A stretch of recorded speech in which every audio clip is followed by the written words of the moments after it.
Ne nous y trompons pas. Notre propos est d'aller à la rencontre de couples spirituels méconnus, injustement oubliés, hélas, pour la plupart d'entre eux, qui n'ignorent point que, comme le dira un jour Eugène Morand, le plus beau voyage ici-bas est celui qu'on fait l'un vers l'autre, fondèrent de nombreuses congrégations et essaimèrent dans le monde entier. Ce monde qu'ils savaient n'être point un spectacle à contempler, mais une œuvre à faire. À l'image de ces duos célèbres, unis dans une remise totale de soi à Dieu et un profond désir de suivre le Christ dans la pauvreté, l'humilité, l'obéissance et la joie fraternelle que furent saint Vincent de Paul et Louise de Marillac, saint François d'Assise et sainte Claire, Thérèse d'Avila et Jean de la Croix, et Jeanne de Chantal et saint François de Sales. Saint François de Sales et Jeanne de Chantal, c'est vraiment un couple spirituel qui est marquant dans l'Église et qui a laissé des traces extrêmement importantes au niveau même de la relation spirituelle, des lettres en particulier qu'ils ont échangées. On peut en dire autant pour Vincent de Paul et Louise de Marillac. La correspondance de Saint Vincent de Paul est une source extraordinaire d'enchantement, d'inspiration spirituelle. Je me demande si on peut à proprement parler de couple spirituel entre Thérèse et Jean. C'est vrai qu'ils ont été associés pour le renouveau de l'ordre du Carmel. À la même époque, ils sont contemporains. En même temps, il y a des différences très importantes entre eux, à commencer par la différence d'âge. Lorsqu'ils se rencontrent, en 1567, Thérèse est une femme de 52 ans. Jean de la Croix, lui, a à peine 25 ans. Peut-être que la spécificité de leur binôme spirituel sera qu'ils seront réciproquement l'un pour l'autre père et mère. Thérèse va exercer une véritable maternité spirituelle sur Jean en tant que fondatrice et Jean, lui, Thérèse le dira d'ailleurs elle-même, exercera une paternité spirituelle sur elle. Il est difficile, disait le pape Benoît XVI, de séparer les noms de François et de Claire. Entre eux s'est établi un lien profond qui ne peut être compris qu'à partir des critères de la spiritualité franciscaine, chrétienne et évangélique, et non pas avec des critères humains. Le binôme François-Claire est une réalité qui ne se perçoit qu'à travers des catégories chrétiennes et spirituelles. Ce n'est pas simplement une histoire humaine, c'est une histoire divine. Les religieux qui ont étudié aussi bien la vie de François que la vie de Claire, et surtout leur spiritualité, constatent une espèce de connivence qui donne lieu à une certaine complémentarité. Le testament de Sainte Claire, qui est une pièce tout à fait remarquable, le thème principal de ce testament, c'est précisément la façon dont Claire a perçu sa vocation à partir des enseignements de François. Claire laisse à ses sœurs le rappel de sa vocation. Et elle dit « Nous rendons gloire à Dieu le Père de nous avoir instruites par son serviteur François ». Ça rentre dans une vision un peu globale dans l'histoire de l'Église, des grands spirituels qui ont représenté un courant spirituel à la fois proposé à des hommes et à des femmes.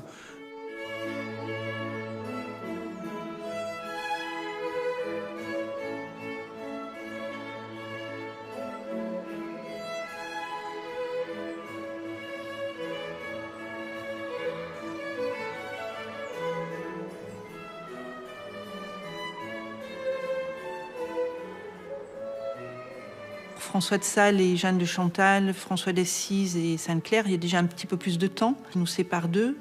Alors peut-être que c'est notre mission de faire connaître un peu plus Léonie Avia et Louis Brisson et de voir tout ce qu'ils ont pu apporter de bon et de bien à l'Église, mais aussi à la société. Le père Brisson est celui qui a fondé la congrégation des Oblats et des Oblates de Saint-François de Sales. Louis Brisson est né le 23 juin 1817 à Plancy, dans le diocèse de Troyes. Il a grandi au sein de sa famille et il était très sensible et très proche de ses parents. Et sa vocation sacerdotale était en lui depuis tout jeune enfant, au point qu'il a été ordonné, il n'avait même pas 23 ans. Léonie Avia est née à Cézanne en 1844 et à l'âge de 10-11 ans, elle est venue comme pensionnaire à l'école de la Visitation au monastère de Troyes. Et le père Brisson était professeur Alors il a connu la petite Léonie de cette manière. Elle a été très conquise par la vie des sœurs. Elle a ressenti ce désir de marcher dans le même sillon. Elle était allée dans l'usine de lunetterie à Cézanne. Et là, elle a perçu tous ces jeunes ouvrières qui étaient en train de travailler. Elle a eu à ce moment-là, je pense, un appel vraiment fort pour être au service de ces jeunes. En même temps, le père Brisson l'a emmenée voir un atelier de l'œuvre.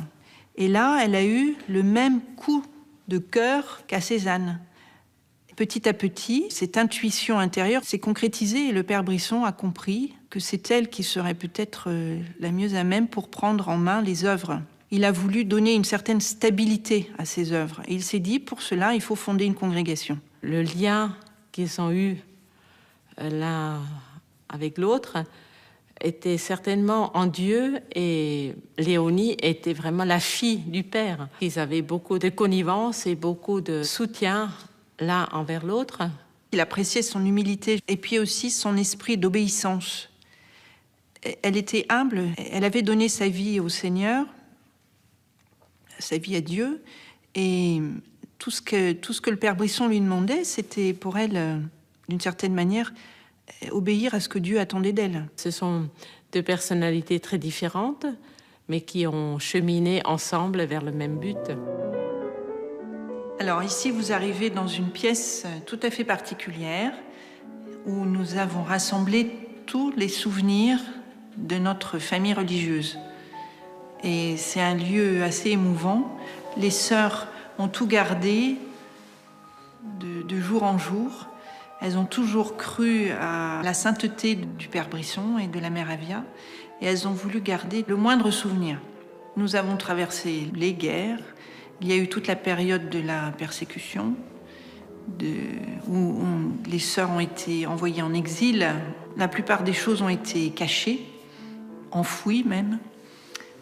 Et après, petit à petit, nous avons reconstitué ce musée de façon à perpétuer la mémoire de nos fondateurs.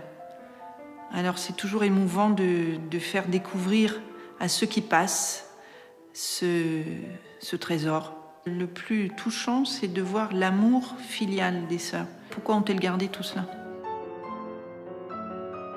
Ils ont traversé des temps très difficiles qui ressemblent un peu aux nôtres. Ils ont tout mis en route et ils ont vu tout s'écrouler. Malgré tout, ils sont restés debout dans la foi. Il faut beaucoup d'amour pour pouvoir tenir comme cela et croire que l'œuvre entreprise, c'est l'œuvre que Dieu a voulu, et s'il l'a voulu hier, il la veut aujourd'hui, il la voudra peut-être encore demain. C'est l'espérance. L'espérance, je crois, c'est aussi une vertu que le père Brisson a développée et transmise à chacun et chacune de nous. D'ailleurs, dans son jardin à Troyes, il avait un petit oratoire où il avait mis une vierge. Il priait sous le nom de Notre-Dame de l'Espérance.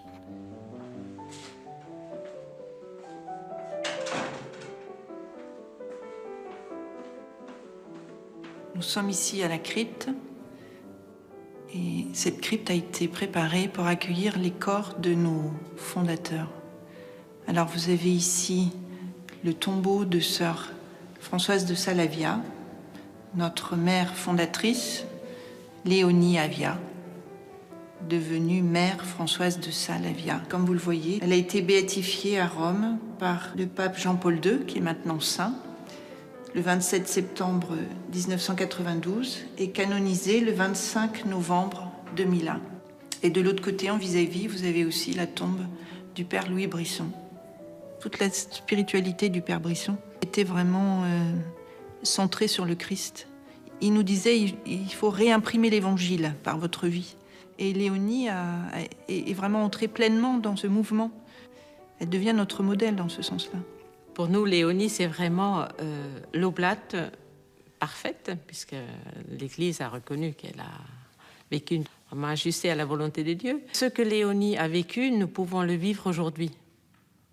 Fondamentalement, elle a vécu une vie de prière, d'union à Dieu, mais dans l'action, dans les activités, dans les foyers, dans les écoles. Et la vie contemplative et active qu'elle a menée, nous pouvons la mener aujourd'hui et nous désirons la mener aujourd'hui. C'est avec notre regard, notre cœur de croyante que nous pouvons peut-être évangéliser un tout petit peu ceux qui nous approchent, que les personnes qui nous côtoient reconnaissent un petit reflet de Dieu dans ce que nous vivons.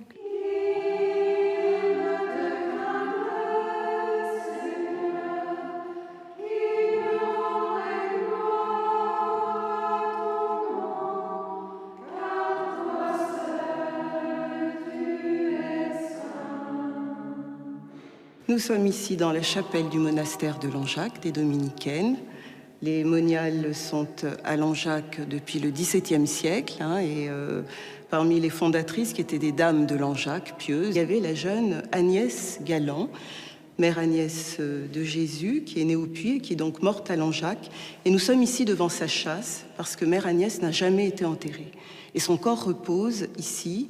Et dans cette petite chapelle, il y a là vraiment beaucoup de pèlerins qui viennent se recommander à son intercession puissante.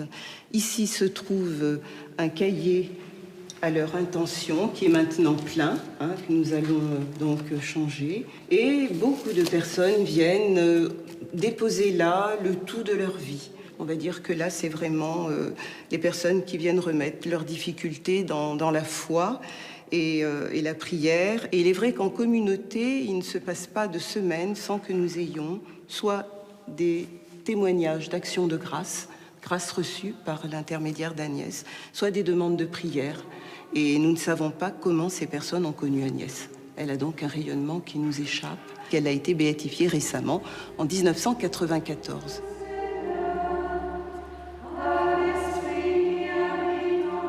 Esprit Panassière est un frère dominicain du couvent tout proche. C'est un homme qui va avoir à accompagner Agnès. Il est assez humble et nous avons, grâce à ses mémoires, de beaux témoignages de la vie spirituelle de Mère Agnès.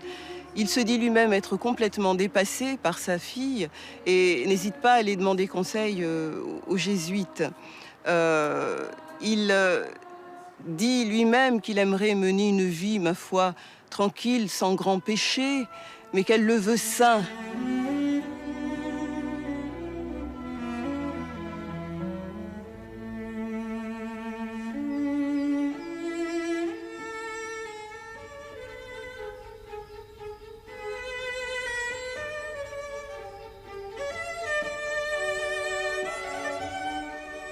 Étienne Pernet était chargé d'un patronage de 200 garçons de la périphérie de Nîmes.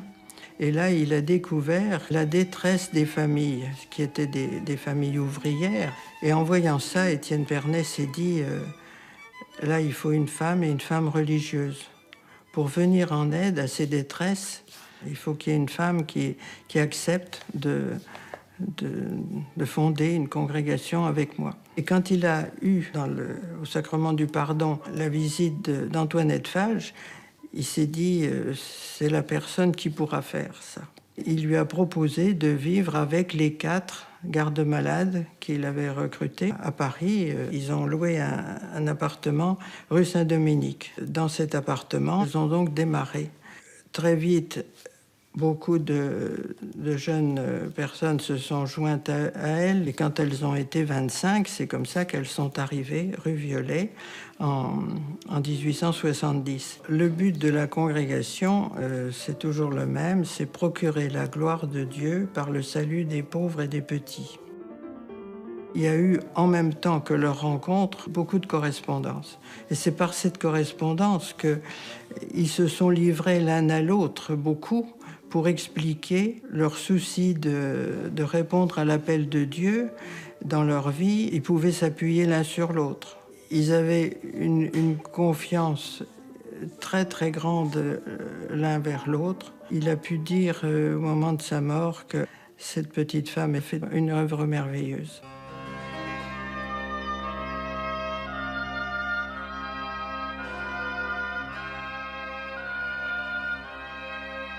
Nous nous trouvons ici devant la tombe des fondateurs de la congrégation qui a été aménagé après le décès de Mère Marie de Jésus en 1883. À cette époque-là, il avait été prévu de ménager une place pour y accueillir le Père Pernay lorsqu'il serait décédé.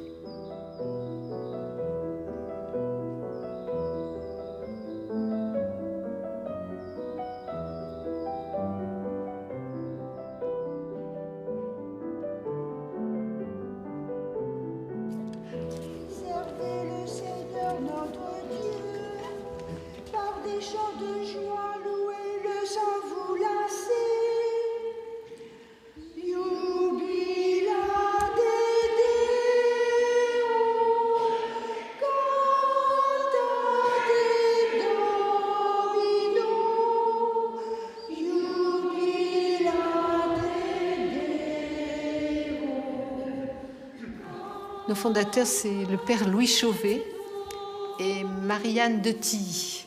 Le père Louis Chauvet, il est venu de Provence. Il est arrivé à Levéville, dans un village qui était très pauvre. Et quand il a vu la pauvreté du village, il s'est dit que pour améliorer la vie humaine et spirituelle du village, il fallait former les filles. Il a donc commencé à réunir 4 jeunes filles. Et dans le village, il y avait une jeune femme, Marianne de Tilly, qui est d'une famille noble, qui avait appris à lire, à écrire, à compter. Et il lui a donc demandé de former les 4 premières sœurs. Elle les a formées pendant quelques années. Elles ont, les sœurs, ouvert une école. Une école qui est dans la cave de Levéville et qui fait 9 mètres carrés. On était là dans la cave pour faire l'école parce qu'il faisait froid et qu'en Beauce, il y a très peu de bois pour chauffer. La cave gardait la chaleur. C'est ici que les 4 premières sœurs ont été instruites avant d'accueillir les enfants et de faire à leur tour l'école. Salut Marie, pleine de grâce, le Seigneur est avec vous. Nous avons beaucoup dans la congrégation de vénération pour ce lieu. Nous venons souvent nous y recueillir pour demander à Marianne de Tilly de nous donner son esprit. Pour le père Louis Chauvet, cette rencontre avec Marianne permet le début de notre congrégation. Et à l'heure de notre mort. Quand il est arrivé à Levéville, le presbytère était en ruine et il a donc reconstruit en incluant des éléments qu'il apportait de Pertuis en Provence, comme ce petit perron.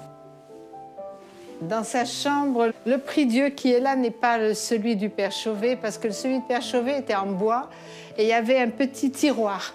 Et dans ce tiroir, quand il est décédé, on a retrouvé beaucoup de reconnaissance de dette. C'est-à-dire que le père Chauvet avait un peu d'argent, mais il le donnait facilement. C'est dans ce bureau qu'il a probablement rencontré Marianne de Tilly pour lui exposer son projet d'ouvrir une école pour les filles de Levéville-Lachenard. C'est aussi dans ce bureau qu'il a écrit le premier règlement des Sœurs de Saint-Paul. Le père Chauvet a été inhumé dans cette église, mais ses restes ont été transportés à Chartres, dans la chapelle des Sœurs. Marianne de Tilly était noble, elle aurait dû être enterrée dans le cœur de l'église, mais elle a demandé expressément à être enterrée devant l'autel de la Vierge pour que ses sœurs puissent venir prier sur sa tombe. Cette Vierge est en bois et elle est de l'époque du père Chauvet.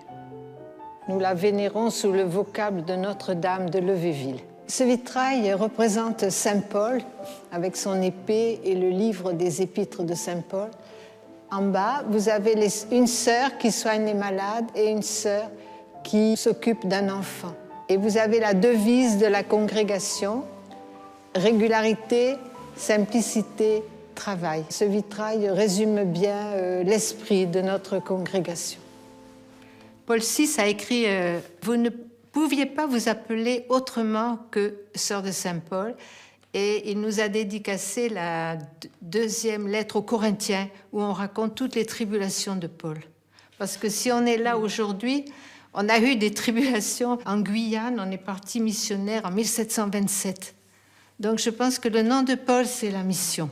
Partir en mission, c'est partir sans condition. Je pars parce que il met un appel en moi de tout donner et de partager avec la population où j'arrive. Aujourd'hui, nous sommes 4200. Nous avons au moins 14 noviciats et la congrégation est très florissante en Asie. Et puis, on a des sœurs en Amérique, on a des sœurs au Brésil, on a des sœurs en Afrique. Paul dit « Pour moi, la vie, c'est le Christ ». Et je crois que ça, c'est une phrase qui caractérise bien notre congrégation.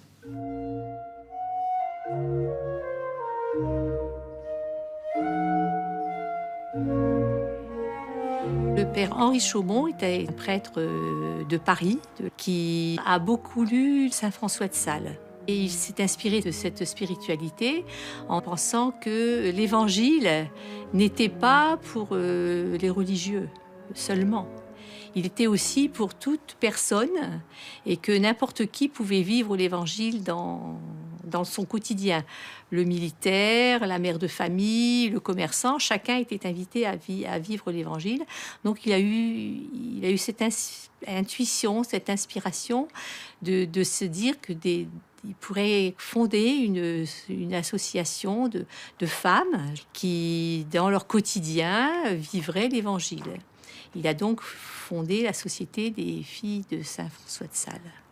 Alors, il a rencontré Madame Karine Malberg. Cette maman venait de perdre une petite fille. Elle était toute déplorée, désespérée. Au cours des discussions, des diverses rencontres, il s'est dit c'est peut-être la femme qu'il me faut pour créer cette association. C'est un couple spirituel parce qu'ils ont fondé une famille spirituelle, la Société des filles de saint François de Sales, dont nous sommes la branche religieuse. Père Chaumont était un père qui était très firme quand il doit dire quelque chose. Il était très fort pour nous avoir une formation très stricte.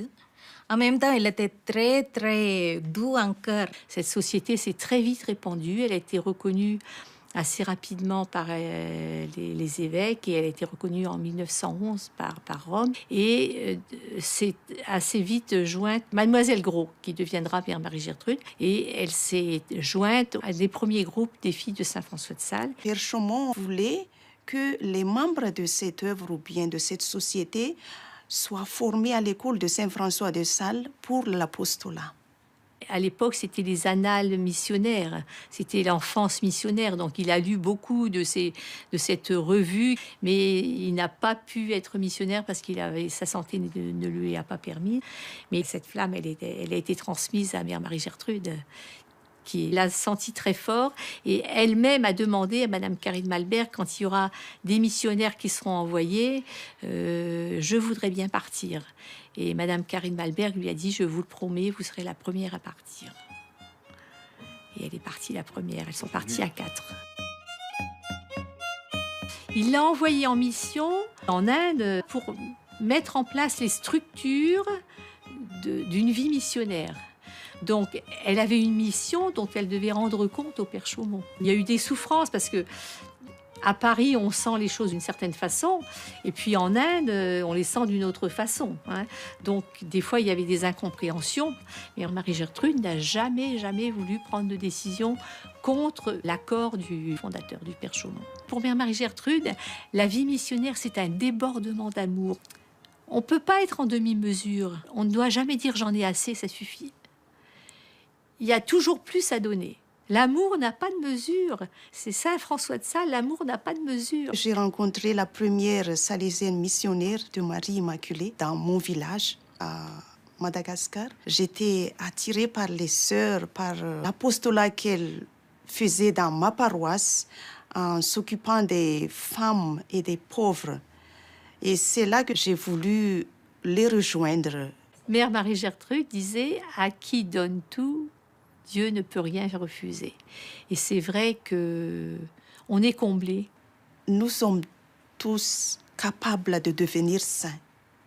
Et je reprends ce que saint François de Sales dit, que la sainteté consiste à notre désir de tendre à cette sainteté.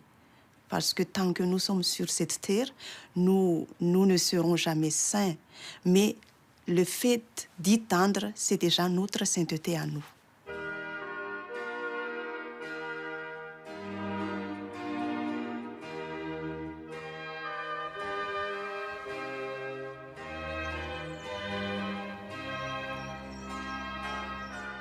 La congrégation des Oblates est une congrégation de religieuses de vie apostolique fondée par le père Gabriel Martin, qui est un prêtre diocésain vendéen, qui a fait l'expérience à la fois d'une région déchristianisée de Vendée et qui a été bouleversée dans le même temps par sa rencontre avec celle qui n'était qu'à l'époque, c'est-à-dire 1908, sœur Thérèse de l'Enfant Jésus. Il va d'abord fonder les pères missionnaires de la Plaine et de Sainte-Thérèse pour la rechristianisation de la Plaine et ensuite une congrégation donc, de femmes pour participer aussi à cette œuvre d'évangélisation. Il a rencontré une femme, Béatrix Douillard, en 1919.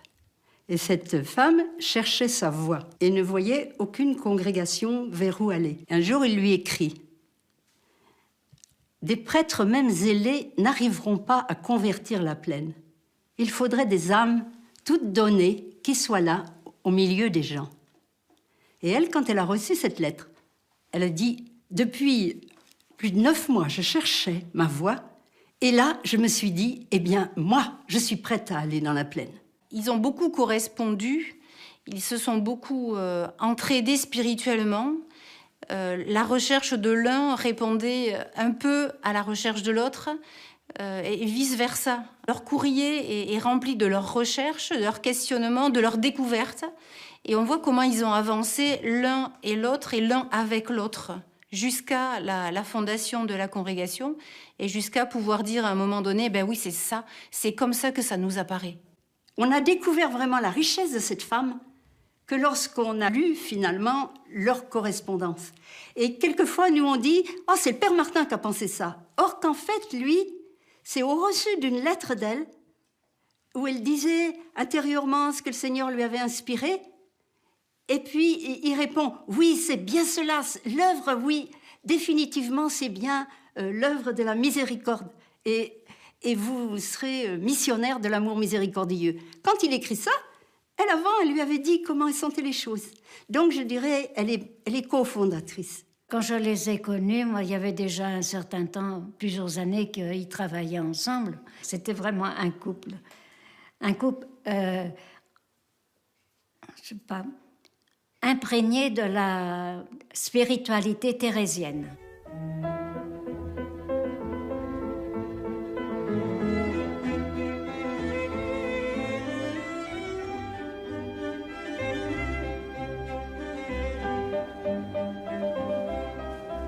Nous sommes dans la chapelle Saint-Pierre-Julien-Aymar qui a été créée dans la chapelle du Corpus Christi pour accueillir le corps de notre fondateur, Pierre-Julien-Aymar.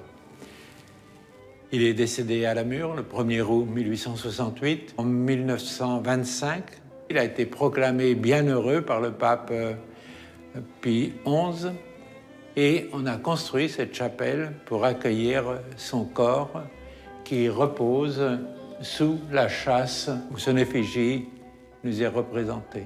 Jean-Marie Vianney avait été canonisé également à la fête de la Pentecôte et les prêtres de France et d'ailleurs se sont cotisés pour lui offrir à Ars la châsse précieuse où il repose. Et dans cette circonstance, la châsse du curé d'Ars étant devenue vacante, les pères du Saint-Sacrement l'ont achetée pour y mettre l'effigie de Pierre-Julien-Aymar. Donc il y a un lien entre cette amitié qui avait lié ces deux prêtres éminents du XIXe siècle à travers ce transfert de Ars à Paris. Père Aymar, c'est un prêtre du XIXe siècle, fondateur des Pères du Saint-Sacrement. Et au cours de son ministère chez les Maristes, il va recevoir un appel pour fonder quelque chose en l'honneur du Saint-Sacrement. Effectivement, cette grâce qui est le travail va se réaliser. Et en 1856, il est reçu à Paris par l'archevêque de Paris, Monseigneur de Cibourg, et il va fonder sa congrégation, la Société du Saint-Sacrement. Et il va penser d'abord à un ordre qui serait purement contemplatif, pour des hommes seulement. Et dans ces années 55, où il a déjà rédigé les premières ébauches de constitution de l'ordre du Saint-Sacrement, il y a une évolution qui se fait et qui va l'amener à une vision plus large de l'Eucharistie. Et il va penser à une œuvre de la première communion des jeunes ouvriers. Il conduit les gens à la communion et à la communion fréquente. Il veut toute l'Eucharistie, comme il le dit. Et en ce sens-là, il est un précurseur. Dans sa période mariste, à Lyon, 1845, il prêchait le carême à la chapelle de l'hôpital de la Charité de Lyon. Durant ce carême, il y avait à Lyon, qui ne connaissait pas, une famille, la famille Guillot. Il y avait la maman, et puis les 4 filles. La plus jeune, Marguerite Guillot, a découvert vraiment un prêtre qui parlait, prêchait comme si c'était pour elle. Père Aymar lui dira à ce moment-là qu'il l'accueillait pour être sa dirigée. Et pour elle, ça a été un moment de lumière, elle était heureuse, elle était comme cela. C'est assez mystérieux parce que, Père Aymar, Maris, ne connaissait pas du tout Marguerite Guillot, ni sa famille, ni quoi que ce soit. Et est-ce qu'il a eu le pressentiment ou la vision intérieure, enfin, il lui avait révélé tout son état d'âme dans sa rencontre avec elle, et qu'il y avait un projet de Dieu pour elle.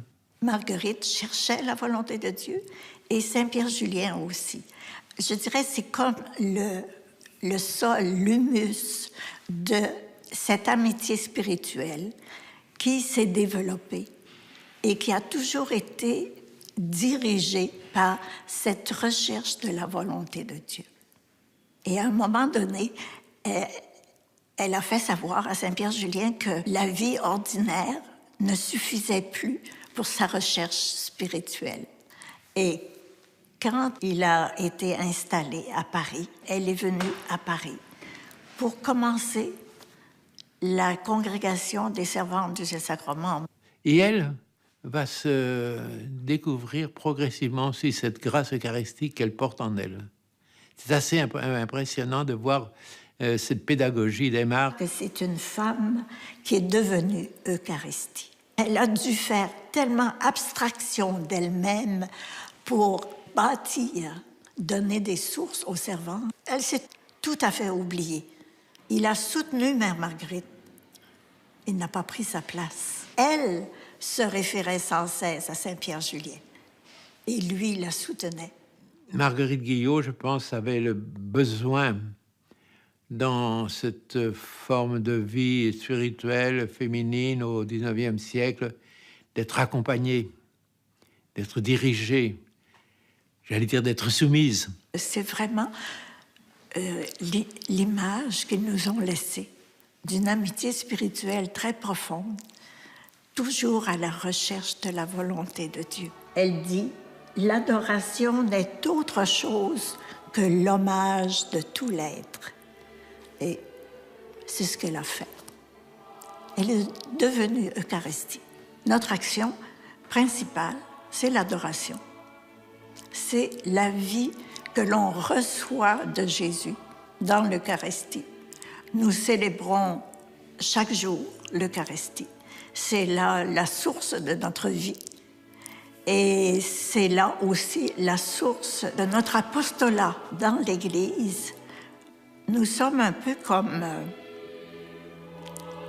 Jean-Baptiste, qui indique l'agneau de Dieu, ou encore comme ce beau tableau où l'on voit Jésus qui pointe Matthieu à sa table de publicain. Je crois qu'en faisant l'adoration, nous disons au monde, celui qui est le plus important, celui qui est la vie, c'est lui, et nous l'adorons.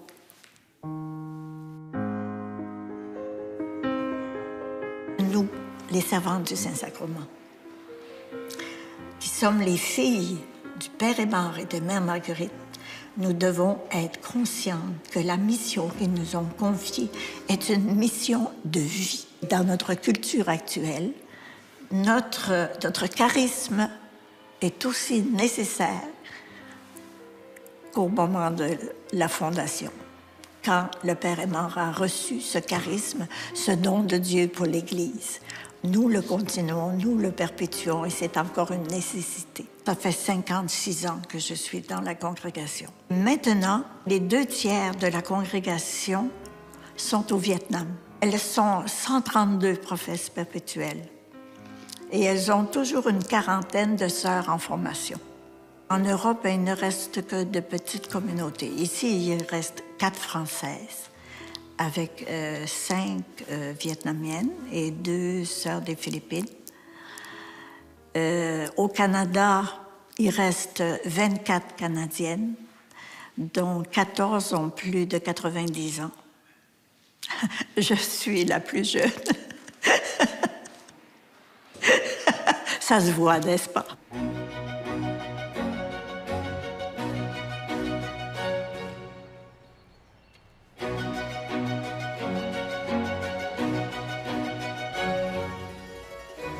On se trouve dans la partie du cimetière de Picpus dans lequel reposent de grands noms de la France. Et nous avons eu la possibilité d'acquérir cette parcelle dans laquelle il y a les caveaux dans lesquels repose à la fois le fondateur, le père Marie-Joseph Coudrin, qui est décédé en 1837, et la mère Henriette Aymar de la Chevalerie, qui était décédée déjà auparavant en 1834. Pierre Coudrin, en 1792, a eu ce que dans l'histoire de la congrégation, on appelle une vision, c'est-à-dire une représentation dans l'esprit de ce que pourrait être une famille religieuse dont il serait le fondateur. Et cette vision consistait en 2 colonnes, une de religieux et l'autre de religieuse. C'était une seule famille, frères et sœurs, les sœurs en adoration devant le Saint-Sacrement, priant pour la réussite de la mission des frères. Et c'est effectivement ce qui se produira lorsque les éléments masculins et féminins viendront remplir la vision en question. Henriette Aymar était un peu en attente d'une vie spirituelle. Elle a appris qu'il y avait des femmes qui se réunissaient sous le vocable du Sacré-Cœur. Or, il se trouve que dans une de ces réunions, il y a un prêtre qui vient confesser, qui vient diriger, et c'est Pierre Coudrin. Et Henriette, qui écoute Pierre Coudrin, dit « Mais il prêche comme je prie ». Il y a une concordance spirituelle entre nous deux, et elle ose lui demander de l'accompagner. Pierre lui fait savoir cette vision, et elle se montre apparemment disposée à être quelqu'une ou quelqu'un qui l'aide à réaliser dans la partie féminine cette vision. Pierre Coudrin et Henriette Aymar vivent cette communion dans la mission qui est très simple puisque nous sommes au lendemain de la Révolution française, qu'il y a tout à refaire et que donc ils se sentent appelés à être utiles dans l'Église, d'une part bien sûr par l'adoration réparatrice, voilà, et par les missions, pas simplement et pas d'abord les missions à l'étranger, mais les missions en France.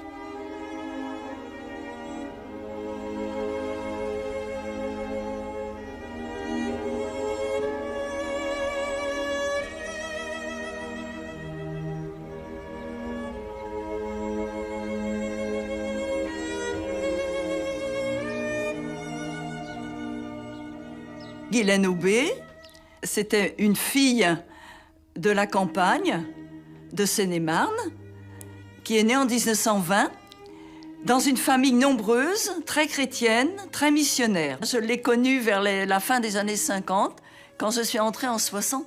Vous voyez, quand on entre dans une congrégation, quand il y a encore la fondatrice, il y a la congrégation avec ce qu'elle vit qui nous attire.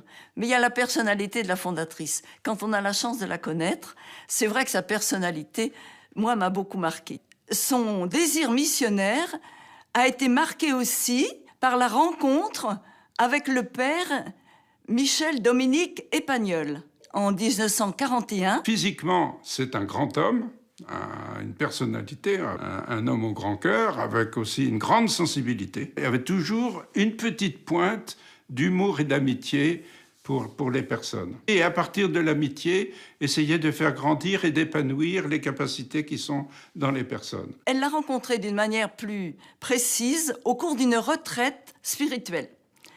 Et elle a été émerveillée à la fois par son enseignement et aussi par son témoignage. Elle trouvait enfin quelqu'un qui lui présentait la vie chrétienne d'une manière très positive, constructive. C'était le baptême qui était premier, c'était l'évangile, c'était le témoignage de l'amour de Dieu. Et elle a écrit aussitôt que, pour elle, ça l'avait illuminée et ça lui avait vraiment donné d'un coup l'envie elle-même de témoigner de l'amour de Dieu.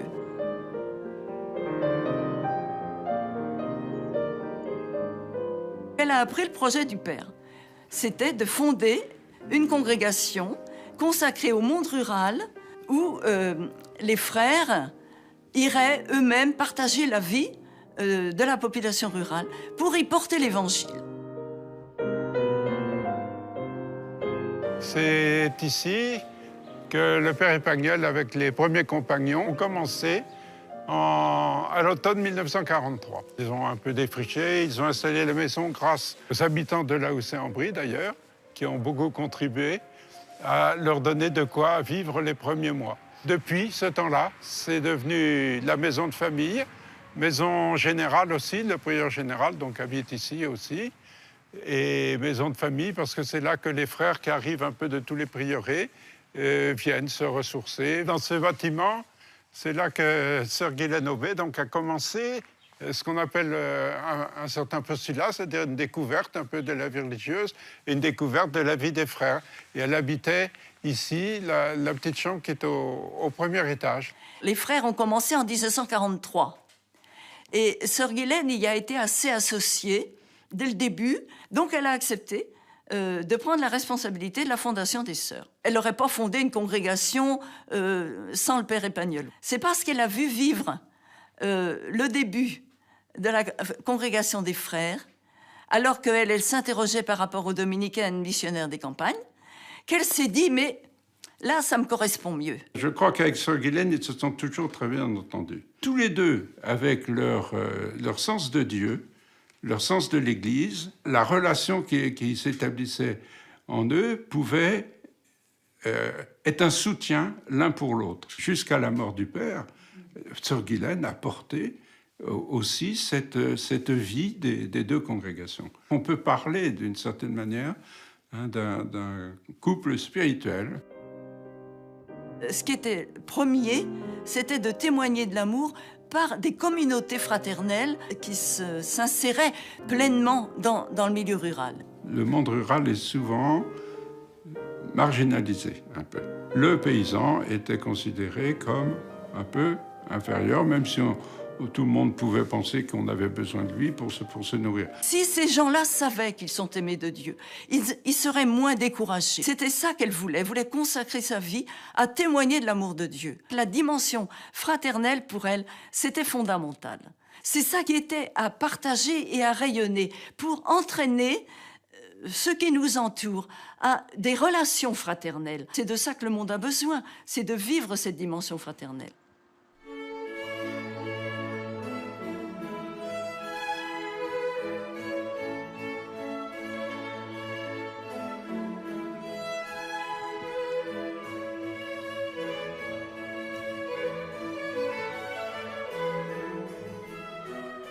La congrégation est implantée spécialement dans l'Ille-et-Vilaine et dans le Finistère. Ici, le centre des origines, donc il y a deux grandes communautés parce qu'il y a plus de 100 sœurs qui sont ici, soit parce qu'elles ont besoin de soins ou de repos, et puis d'autres qui sont plus actives, aidantes. Alors, la fondatrice s'appelle Pélagie Hélène Le Breton de Maisonneuve. Elle est donc née en 1789, l'année de la Révolution, dans les Côtes-d'Armor, à Quintin, et arrive ici dans notre petite ville de Saint-Main en 1808. Elle est fortunée, elle vit de ses rentes, mais elle est tout entière tournée vers les besoins des pauvres, et donc elle est toute dévouée à la paroisse. Et en 1827 arrive un nouveau curé, il s'appelle Jean-François Corvézier. Les enfants des familles moyennes et aisées n'avaient aucun établissement pour leur scolarisation. Et c'était un problème qui préoccupait beaucoup le curé. Alors depuis 4 ans, il voyait mademoiselle Pélagie Hélène Le Breton à son service, à l'église, au service des pauvres. Et voilà qu'il lui fait la demande d'ouvrir un établissement scolaire pour cette partie de la population. Elle a vraiment consenti à quitter son état de personne indépendante. Voilà comment ont commencé les relations entre le père Jean-François Corvézier et Pélagie Le Breton. Mère Saint-Félix, c'est vraiment 2 personnes qui se sont associées pour faire vivre une œuvre d'église. Oui. Et 2 personnes qui ont eu besoin l'une de l'autre. Mère Saint-Félix, soutenue par le père Corvézier, nous insuffle quelque chose. Et c'est quand on dit qu'on s'engage à la suite du Christ, c'est à la manière de Mère Saint-Félix. Nous avons gardé de notre fondatrice la devise « vocation toute de charité » qui figure dans quelques-unes de ses lettres, mais encore plus, elle nous a toujours demandé de travailler pour la gloire de Dieu et le salut du monde. Et ce qu'on dit chaque jour à l'Eucharistie, quand nous répondons aux prêtres, pour la gloire de Dieu et le salut du monde, c'était tout à fait l'esprit de notre fondatrice, très fort.